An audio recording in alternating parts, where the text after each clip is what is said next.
루터의 자신의 영혼 구원을 위한 투쟁 파트 1.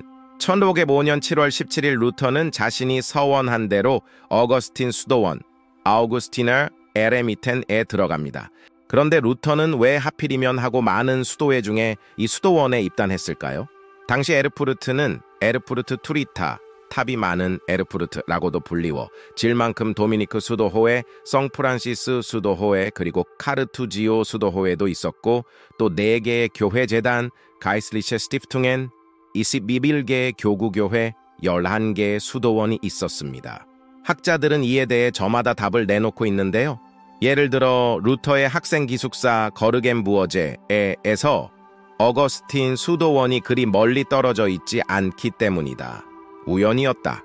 행운이었다. 운명이었다.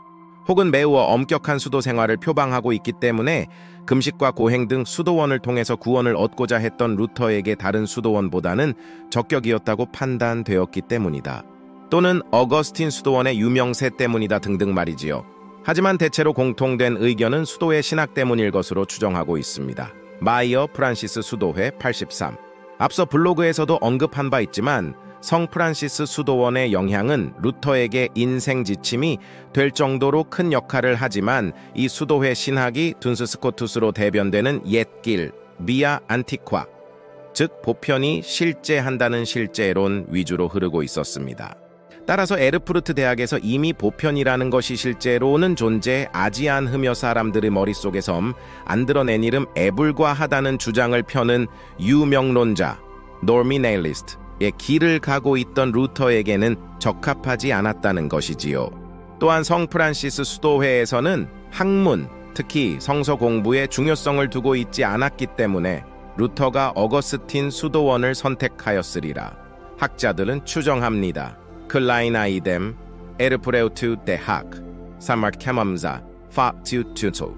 게다가 루터는 에르푸르트 대학 시절의 인문주의 운동에 많은 영향을 받았는데 성 프란시스 수도회는 인문주의를 배척하고 있는 반면 어거스틴 수도회는 인문주의자들과 밀접한 관계를 맺고 있었기 때문에 루터는 결국 어거스틴 수도원을 결정했으리라 보고 있는 것이지요. 루드샤이트, 루터의 흔적. 그런데 정작 루터는 이에 대해 다른 대답을 내놓고 있습니다. 하나님께서 스타우피츠, 조한 폰 스타우피츠, 박사를 통하여 나를 구해주시지 않았더라면 나는 그곳에 빠져서 결국 지옥에 떨어졌을 것이다. 슈레켄바우 루터 4. 루터가 나이가 들어서 청년 시절에 엄청난 예정 안페히퉁 고통과 시험을 상기하면서 한 진술입니다. 하나님께서 어거스틴 수도원에서 스타우피츠를 자신의 옆에 두지 않았다면 자신은 지옥에 빠졌을 것이라는 것이지요. 요한 폰 스타우피츠에 대해서는 다음 블로그에서 따로 자세하게 다루고자 합니다. 즉 루터가 어거스틴 수도원에 들어가고 그곳에서 스타우피츠를 만나게 되고 그를 통해 예정 안페히퉁으로부터 벗어나도록 영적 조언을 들을 수 있었던 것은 우연도 행운도 운명도 어거스틴 수도원 유명세나 신학 때문도 더 고행을 하기에 적합하기 때문도 또 어거스틴 수도원이 인문주의자들을 많이 알고 있어서가 아니라 전적으로 하나님의 예정된 의도였고 뜻이었다고 고백하고 있습니다. 루터가 어거스틴 수도원에 들어간 것, 그리고 그곳에서 스타우피츠를 만난 것은 하나님의 창세전의 계획이요 섭리적 지문이라는 뜻이지요. 어쨌든 루터는 먼저 수도원 손님 자격으로서 어거스틴 수도회의 엄격한 생활을 알아보는 시간을 가지게 됩니다. 매시간 기도는 새벽 2시 이전에 시작되었고 대화는 엄격히 금지되었으며 수도사들은 비좁은 독방에서 삽니다. 전체 찬양 기도 모임, 초게베트에 늦는 것과 같은 사소한 범법 행위도 매주 열리는 일반 고해 성사에서 식탁 교제에 저해되는 등의 처벌을 받습니다. 1505년 9월 루터는 수도사 수련생이 되어 시험 기간에 들어가게 되었고 수련자의 의복과 삭발 예식 톤슈어를 받습니다. 숄츠, 루터 31. 수도원 생활은 잘 알려진 대로 겸손과 포기에 관한 것이라고 할 수 있습니다. 편안함, 음식, 프라이버시, 자기 결정의 포기. 삭발하고 걸을 때마다 늘 웅크려야 하며 시선은 항시 바닥을 향해야 합니다. 대화는 금물이었며 음식은 아껴 먹어야 하며 몇 달 동안을 금식해야 합니다. 교회와 수도원 내를 청소해야 하고 하루에 7번 기도를 드려야 합니다. 그 사이에는 일과 잠을 거의 자지 않아야 합니다. 어거스틴 수도사들은 그들의 수도 생활 규칙을 매우 진지하게 받아들이는 것이 특징입니다. 학자들은 바로 이 무자비할 정도의 엄격성과 끝장을 보고자 하는 그것이 아마도 젊은 마르틴에게 매력 포인트였을 것으로 추정합니다. 이왕 할 거라면 제대로 하는 것.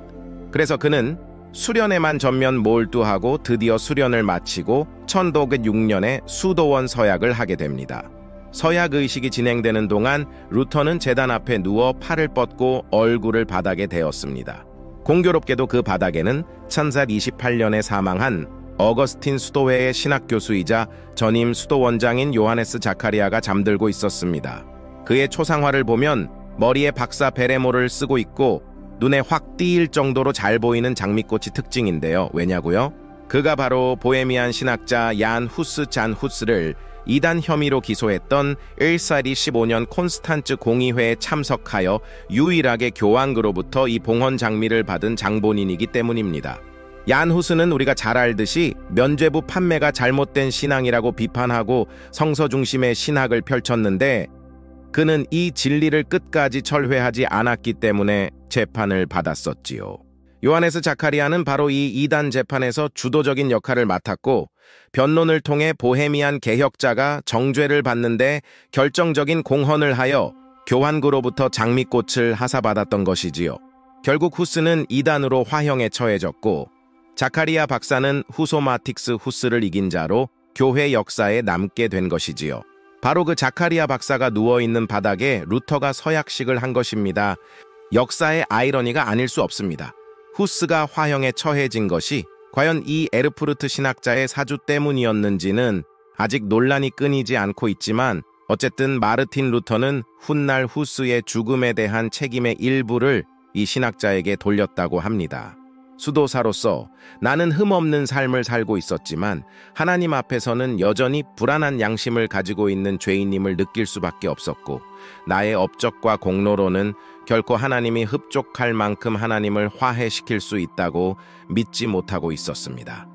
바이마르 루터 전집 54, 185, 14. 루터는 때때로 6시간 동안 고해 성사를 했습니다.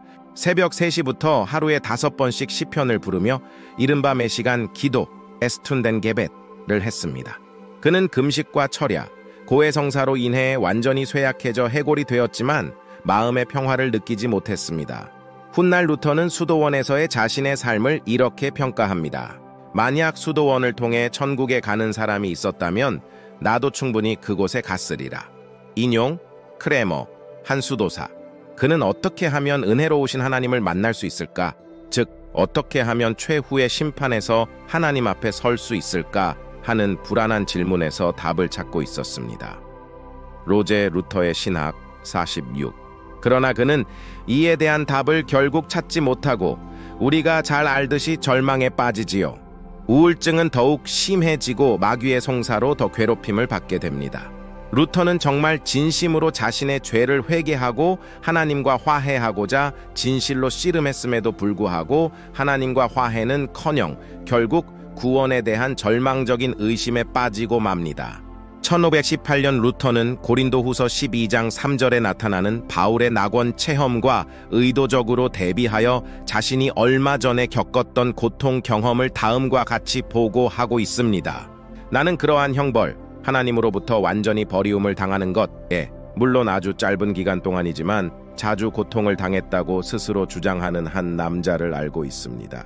하지만 그 형벌은 너무 극심하고 지옥 같아서 어떤 혀로도 어떤 필설로도 말할 수 없고 그러한 경험이 없는 사람은 전혀 믿을 수 없을 정도입니다.